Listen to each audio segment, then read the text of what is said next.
మాట్లాడితే ఒకటే చిల్లర మాట మాట్లాడతాడు. ఏమంటాడు? ఏ జాతి నీది, నీది ఏం జాతి?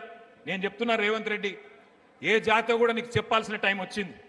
ఉద్యమ టైంలో ఉద్యమకారుల మీదికి తుపాకీ ఎక్కుబెట్టిన పోరంబోకు జాతి అయితే మాది కాదు. ఉద్యమకారుల మీదికి తుపాకీ తీసుకొని వచ్చిన పోరంబోకు జాతి అయితే మాది కాదు.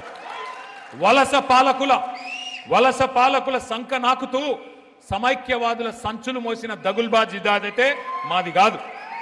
తెలంగాణ తొలి ప్రభుత్వాన్ని 50 లక్షల రూపాయలతో ఒక ఎమ్మెల్యేను కొనుగోలు చేసి దొరికిపోయిన లుచ్చా జాతి అయితే మాది కాదు. తెలంగాణ సాగునీటి ప్రాజెక్టుల మీద 100ల కొద్ది కేసులు వేసి ఆపాలను చూసిన దివానగాళ్ల బ్యాచ్ అయితే మాది కాదు. అబద్ధాలు, విద్వేషాలు, బూతులతో ప్రజల్ని రెచ్చగొట్టి బతికిన చిల్లర జాతి మాది కాదు.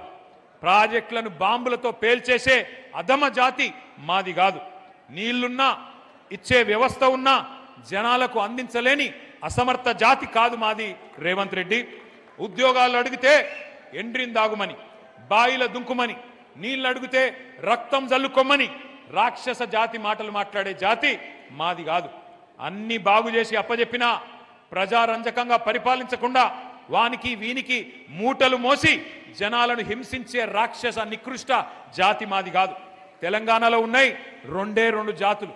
ఒకటి తెలంగాణను ప్రేమించే జాతి, రెండోది రాష్ట్రానికి ద్రోహం చేసే జాతి.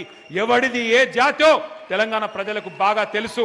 ఎవరు తెలంగాణ తెచ్చిండ్రో, ఎవరు తెలంగాణను ఇవాళ వంచిస్తున్నాడో, ఎవడు తెలంగాణకు అన్యాయం చేస్తున్నాడో అందరికీ తెలుసు.